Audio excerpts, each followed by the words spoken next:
बात है।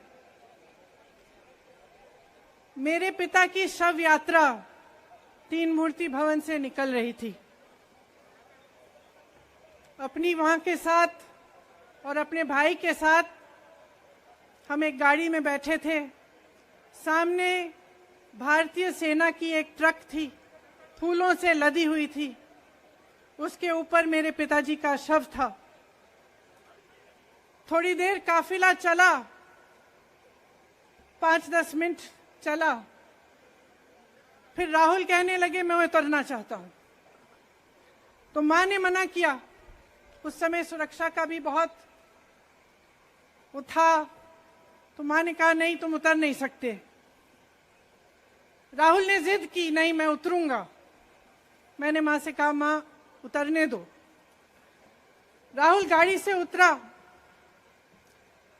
उस सेना की ट्रक के पीछे खड़ा होके चलने लगा और तीन मूर्ति से लेके कड़ी धूप में अपने पिता के जनाजे के पीछे पीछे पैदल चलते चलते चलते चलते यहां पहुंचा।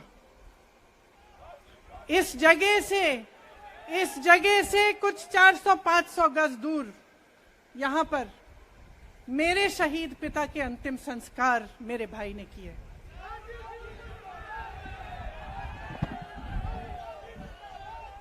सुनिए, वो चित्र मेरे दिमाग में अभी भी है, मेरे मन में है।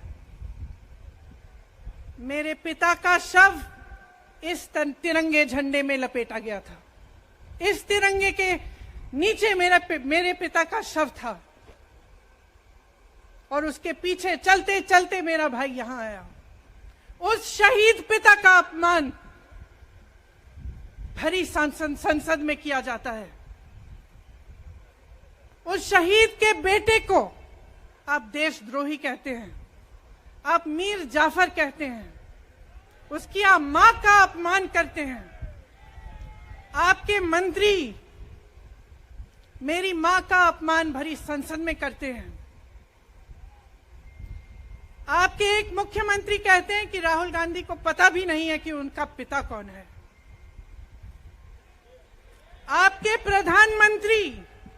आपके प्रधानमंत्री भरी संसद में खड़े होकर कहते हैं कि ये परिवार नेहरू नाम को इस्तेमाल क्यों नहीं करता।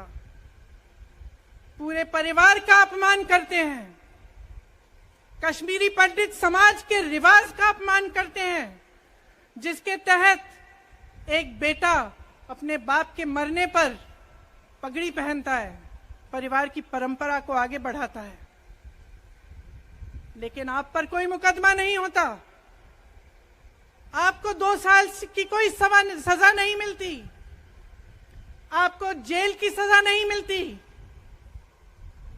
आपको संसद से कोई बाहर नहीं निकालता। आपको मना नहीं करता कि 8 सालों के लिए आप चुनाव नहीं लड़ सकते। क्यों? मैं पूछना चाहती हूं क्यों? आज तक हम चुप रहे हैं। हमारे परिवार का अपमान करते गए। मेरे भाई ने क्या कहा? संसद में वो मोदी जी के पास गए और उनसे गले लगे। मेरे भाई ने कहा मैं आपसे नफरत नहीं करता हूं, मेरे दिल में आपके लिए कोई नफरत नहीं है। हमारी विचारधारा अलग है, लेकिन हमारी नफरत की विचारधारा नहीं है। तो मैं पूछना चाहती हूं, एक आदमी का कितना अपमान करोगे? कितना अपमान करोगे? क्या यही है इस देश की परंपरा? आप परिवारवादी कहते हैं, तो भगवान राम कौन थे? भगवान राम को वनवास में भेजा गया। उन्होंने अपने परिवार, अपनी धरती के प्रति अपना धर्म निभाया। क्या भगवान राम परिवारवादी थे? क्या पांडव परिवारवादी थे कि वो अपने परिवार की संस्कारों के लिए लड़े? और हमें क्या शर्म आनी चाहिए कि हमारे परिवार के सदस्य शहीद हुए इस देश के लिए, कि इस झंडे में उनका खून है। इस धरती में उनका खून है। इस देश के लोकतंत्र को मेरे परिवार के खून ने सींचा है। और जो सोचता है कि हमें अपमानित करके हमें डराएंगे, हमें धमकाएंगे, जो सोचता है कि तमाम एजेंसियों को लगाकर हम पे छापे मारकर हमसे कुछ भी कर ले, हमको हमें डराएंगे, वो गलत सोचते हैं। हम डरने वाले नहीं हैं। हम और मजबूती से लड़ेंगे। हम इस देश के लोकतंत्र के लिए कुछ भी करने के लिए तैयार हैं। इस देश के लोकतंत्र को, इसकी नींव कांग्रेस पार्टी के महान महापुरुषों ने डाली है। कांग्रेस पार्टी लड़ी इस देश की आजादी के लिए और आज भी इस देश की आजादी के लिए ही लड़ रही है। कभी कभी मैं सोचती हूं, मुझे समझ में नहीं आता कि पब्लिक क्या सोच रही है। क्या देख नहीं रही है क्या हो रहा है? क्या आपको दिख नहीं रहा है कि आपकी सारी संपत्ति लूटी जा रही है, एक आदमी को दी जा रही है, गिने चुने उद्योगपतियों को सब कुछ दिया जा रहा है?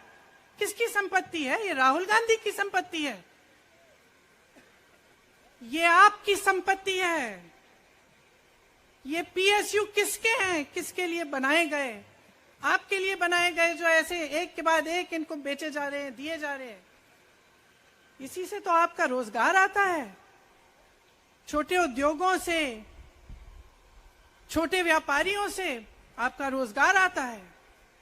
किसी बड़े अडानी से नहीं आता। रोजगार नहीं देते, छीनते हैं आपका रोजगार। तो आप समझ क्यों नहीं पा रहे हैं? आप गैस के सिलेंडर के लिए 1000 रुपए दे रहे हैं और यहां आपकी सारी संपत्ति किसी को सौंपी जा रही है। राहुल गांधी जी ने क्या कहा? अरे कौन सा इतना बड़ा जुल्म कर लिया कि आपसे 2 सवाल पूछ लिए, जवाब नहीं दे पाए ना, घबरा गए। और जो अहंकारी होते हैं, तानाशाह होते हैं, क्या करते हैं? जब सवालों का जवाब नहीं दे पाते तो पूरी सत्ता को लेकर जनता को दबाने की कोशिश करते हैं। जो सवाल उठाता है उसको दबाने की कोशिश करते हैं। आपने कभी सोचा है, आंखें खोलिए, आपने कभी सोचा है कि ये पूरी सरकार, ये सारे मंत्री, ये सारे सांसद एक आदमी को बचाने की क्यों इतनी कोशिश कर रहे हैं? इस अडानी में है क्या कि इसको आप सारी संपत्ति दे रहे हो देश की? 20 हजारों करोड़ शेल कंपनियों में इनकी हैं और आप इन पे इंक्वायरी नहीं कर सकते।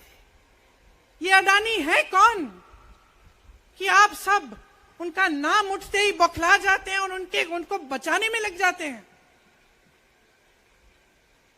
देखिए, आप इस देश के देशवासी हैं।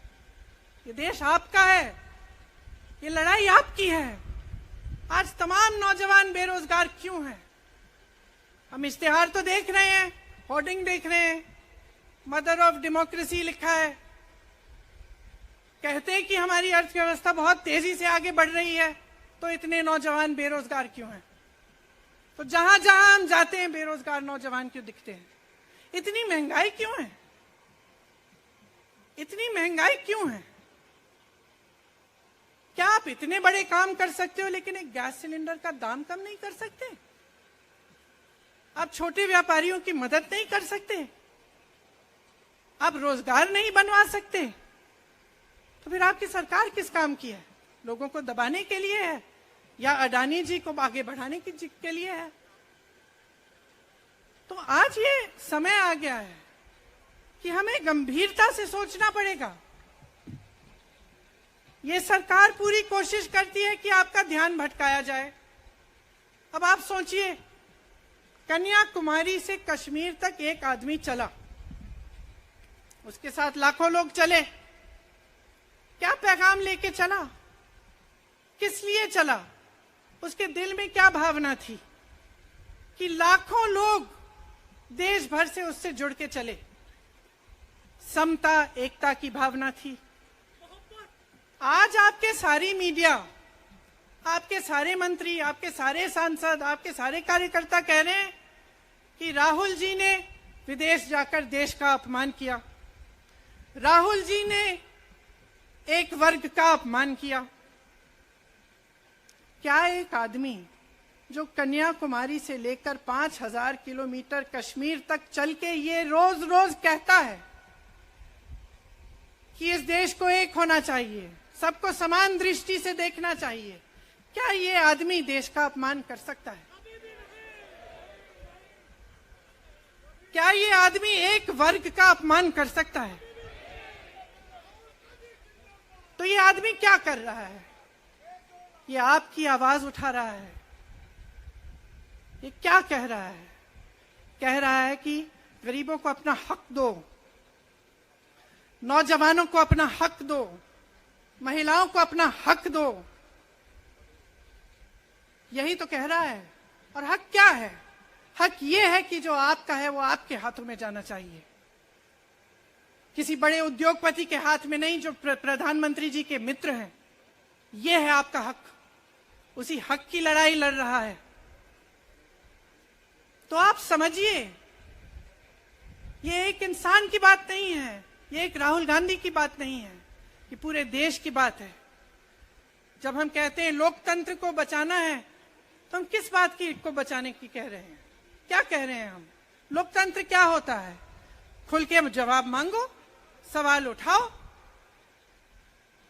यही तो लोकतंत्र है कि आपको कोई आपत्ति है, कोई समस्या है, आप किसी के पास जाकर अपना हक मांग सकते हैं।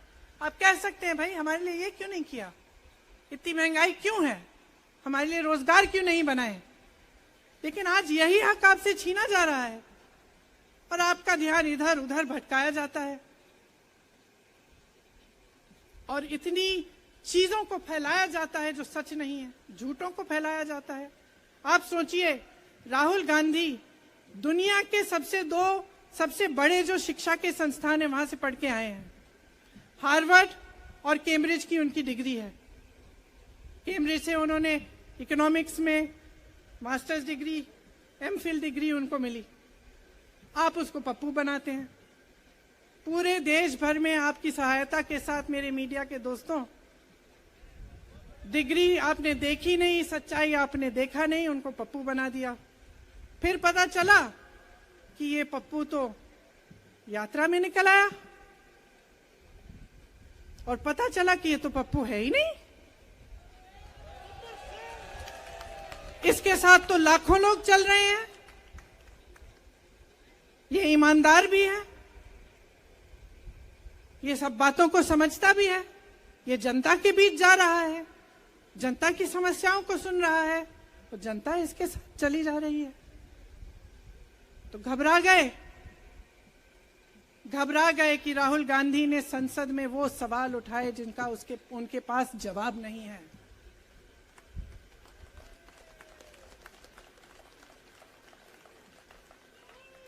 क्या किया सुन लीजिए। एक तरफ से हंसी भी आती है कि एक आदमी को रोकने के लिए इतना सारा करना पड़ा। जिस आदमी ने राहुल जी के खिलाफ सूरत में कंप्लेंट लगाई, आपको मालूम है कि पिछले साल उसने खुद कचहरी में जाके बोला इस पे आप स्टे लगा दीजिए। 1 साल के लिए अपने ही केस पे स्टे लगवाया। फिर वापस कब गए केस खुलवाने के लिए? राहुल गांधी के संसद में अडानी के भाषण देने के 1 हफ्ते बाद। 1 हफ्ते बाद वो आदमी वापस जाता है, कहता है केस खोल दी, सुन लीजिए, अब हम तैयार हैं। 1 महीने के अंदर अंदर जज कह देते हैं कि राहुल गांधी को 2 साल की सजा मिलेगी। आपने देखा इस देश में कितने केस हैं कि जेल में 10 साल के लिए पड़े रहते हैं, उनकी सुनवाई नहीं होती।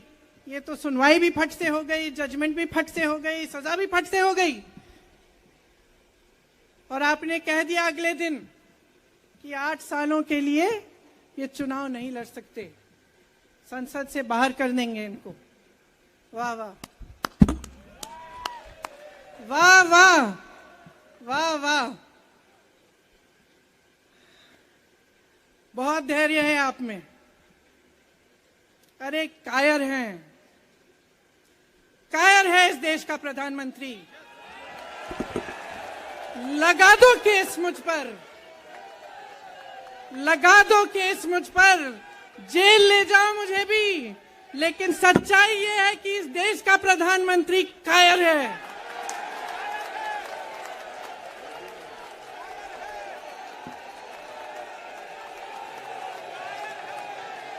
अपनी सत्ता के पीछे छुपा हुआ है, अहंकारी है, और इस देश की बहुत पुरानी परंपरा है। इस देश की